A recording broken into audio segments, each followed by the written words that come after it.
Una denuncia contra el ministro Andrés Chadwick fue presentada durante esta jornada por parlamentarios de la oposición. ¿Cuál es la razón?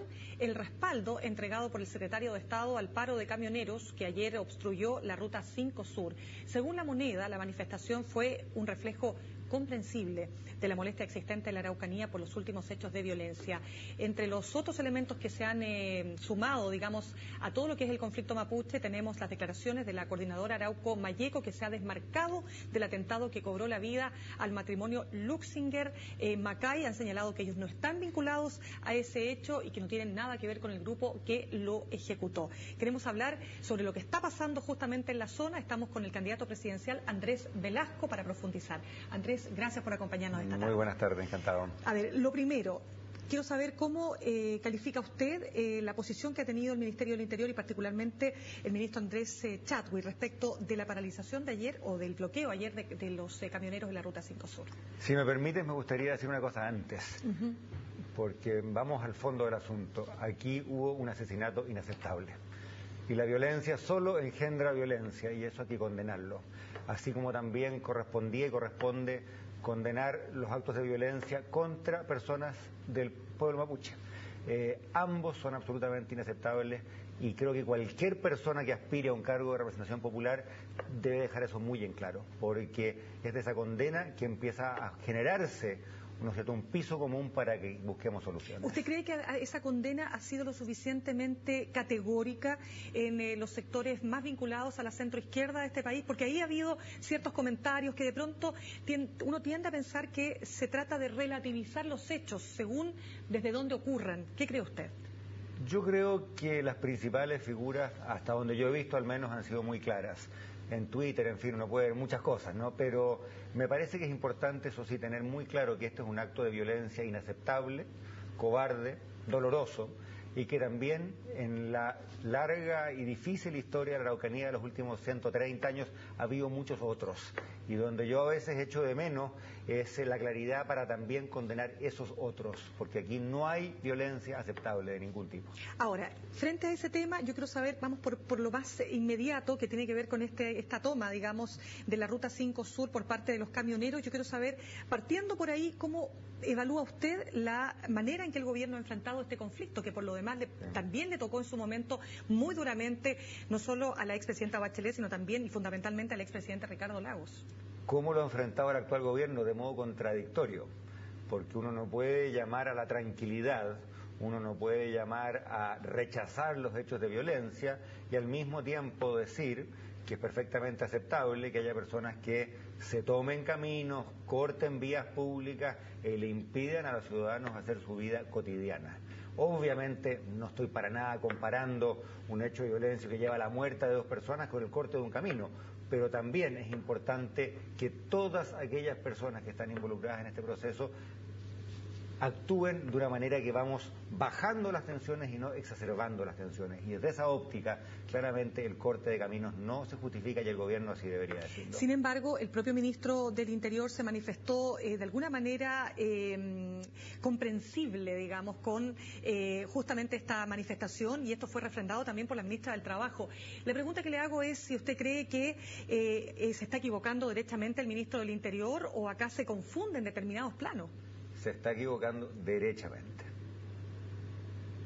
Así de sencillo. Creo que ese tipo de acciones por parte de los transportistas no contribuyen al clima de acuerdo que tenemos que generar. Nosotros ayer en la campaña planteamos, y está en el sitio web, invito a que la gente lo pueda ver, andresvelasco.cl, un plan de acción que tiene 4 puntos y que parte llamando a un acuerdo nacional. Aquí no podemos quedarnos en la coyuntura, creo que sería un error quedarse pegados en las respuestas, en los dimes y diretes. Este es un problema que ya lleva demasiado tiempo, que ha causado demasiado dolor y hay que abordarlo en su complejidad y en su globalidad. Y eso parte por un acuerdo en que estén involucradas no solo las fuerzas políticas, las fuerzas sociales, las fuerzas culturales. Y te enumero los 4 puntos capitales. Primero, rechazo total a la violencia. Segundo, elaborar formas institucionales que permitan una mayor legitimidad y una mayor representación política de las etnias originarias en Chile. Y aquí hay muchas fórmulas que se han ensayado con éxito en países como Canadá, Nueva Zelanda y otros. Tercero, Necesitamos una política de desarrollo social que vaya más allá de la entrega de tierras. Entregar tierras es un elemento, yo no lo descarto para nada y creo que fue bueno que en gobiernos anteriores se hiciera eso, pero no puede detenerse ahí. Hay elementos además muy importantes del estilo de desarrollo que nos debe ser un estilo de asimilación forzada. Este es un país en que, por ejemplo, son muy escasas las oportunidades para que las personas se eduquen en una lengua que no sea el castellano. Ahí son muy pocas las personas para que se practique la medicina más tradicional del pueblo mapuche y otras etnias originarias. Ese tipo de desarrollo multicultural que valora la diversidad en Chile tenemos que impulsarlo. Y lo cuarto, hay también que mejorar el trabajo de seguridad. Hay que mejorar el trabajo de inteligencia. ¿Por qué? Porque la manera de buscar a los que cometen actos de este tipo no puede ser allanar comunidades enteras. Hay que actuar de modo preventivo, hay que hacer un buen trabajo de inteligencia. Y creo que ahí tanto los fiscales como las policías se han quedado cortos. Ahora, el candidato Andrés Salamán responsabilizó puntualmente a la expresidenta Bachelet. ¿Qué responsabilidad cree usted que tuvieron los gobiernos de la Concertación para efectos de no ser capaces de haber realmente resuelto este conflicto? ¿Es acaso que es imposible de resolver? Yo creo que aquí hay un patrón. Los candidatos de la derecha y los ministros del gobierno de derecha, pase lo que pase en el país, culpan a los gobiernos anteriores, a pesar de que ya llevan 3 años en el poder. Entonces, primero, yo invitaría a que todos asumamos nuestras responsabilidades, que no le echemos la culpa a otro, que no tiremos la pelota para el córner. Esa no es una actitud constructiva. Tú me preguntas a mí, ¿dónde creo yo que nos quedamos cortos? Efectivamente, nos quedamos cortos los distintos gobiernos del último cuarto de siglo. ¿Por qué? Porque una política, como te decía yo, que dio un paso, que estuvo muy centrado en la entrega de tierras, pero muchas veces esa tierra se entregó sin los instrumentos para cultivarla y por lo tanto no le ha dado a esas familias la prosperidad y las oportunidades que esas familias necesitan. Segundo, creo que en materia de educación, de becas, de acceso a la educación superior, a la educación técnica, a la capacitación, hay muchos pasos que se dieron pero de modo parcial que se pudieron haber dado de modo mucho más de fondo. Y además, este es el punto central, este es un conflicto que tiene raíces en siglos de promesas incumplidas, como me decía alguien el otro día en Temuco, y por lo tanto pasa por crear confianzas, pasa por un acuerdo político y pasa por modificaciones políticas, partiendo por una constitución que recoja el hecho y que celebre el hecho de que este es un país multicultural, donde no hay solamente una cultura dominante y que por lo tanto de ahí empecemos a pensar y abordar el conflicto de un modo distinto. Andrés, usted partió condenando claramente el hecho que significó la muerte de este matrimonio Luxinger-Macay. Decíamos también que la coordinadora Arauco Malleco, al menos en un comunicado, se desmarcaba de este hecho, diciendo que no estaba vinculada. Y yo quiero saber a partir de esos hechos, si usted cree que es legítima la aplicación de la ley antiterrorista. Yo creo que la pregunta es si se justifica. Y ¿es un acto terrorista? Es que yo creo que el problema es, déjame ir a lo que yo, a mi juicio al menos es el meollo del asunto. Tiene la justicia y tienen las policías, bajo los regímenes ordinarios, no los regímenes de excepción, los instrumentos necesarios para combatir, investigar y sancionar este tipo de actos cobardes, sí los tienen. Entonces yo creo que el primer paso tiene que ser exigirle a los organismos de seguridad que hagan mejor su labor. Conversaba el otro día con una persona muy conocedora de la zona. Probablemente él no querría que mencione su nombre, pero estuvo años involucrado en esto. Me decía, el trabajo de inteligencia es realmente insuficiente, la labor de detección y de prevención es insuficiente.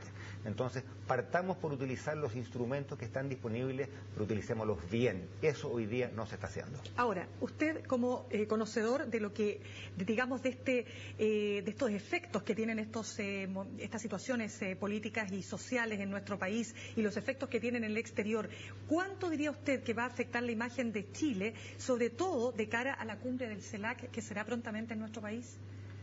Te quiero decir una cosa muy de corazón. Cada vez que ocurre algo malo en Chile hay alguien que dice va a afectar nuestra imagen en el extranjero. La verdad es que debemos preocuparnos de cómo afecta nuestra convivencia en Chile. Ese es el punto central. Y si hay que condenar la violencia, y yo la condeno con toda la energía que tengo, no es porque alguien en Estados Unidos o en Europa nos vaya a mirar mal, es porque aquí se han cometido actos inaceptables que ojalá no se vuelvan a repetir. Ese es el punto medular. Ahora, de todas maneras, sin prejuicio de aquello, ¿Afecta nuestra imagen país, digamos? ¿Afecta nuestra imagen exterior? Mira, yo creo que la persistencia de una situación de desigualdad y de violencia, que ya uno podría argumentar viene desde la época de la triste y dolorosa pacificación de la Araucanía hace 130 años. Evidentemente la persistencia de esta situación, que tiene elementos de injusticia y también elementos de violencia, claramente nadie en el mundo la ve con buenos ojos, qué duda cabe. Pero te insisto, creo que aquí no tenemos que vernos por el prisma de cómo nos admiran o critican desde afuera. Tenemos que mirarnos al corazón y decir, en Chile hay una situación que no se ha resuelto, que no se ha abordado, que ha causado demasiado sufrimiento. Ha llegado el momento de abordarla. Ahora, de todas maneras, Andrés, usted sabe que hay sectores que están pidiendo endurecimiento de las medidas, ¿verdad? Y algunos incluso están señalando que es fundamental que el Estado convoque un estado de emergencia o un estado de catástrofe, o más bien un estado de excepción, para efectos de hacer frente a este hecho. ¿Qué le parecería a usted una posibilidad como esa si la situación sigue, digamos, intensificándome como ha ocurrido hasta ahora? A mí me parece lo siguiente, que ahí se mezclan dos planos de un modo confuso e innecesario. Uno puede, como yo lo he hecho, y creo como la inmensa mayoría de la gente en Chile lo ha hecho, condenar la violencia sin ambigüedad y sin doblez alguno.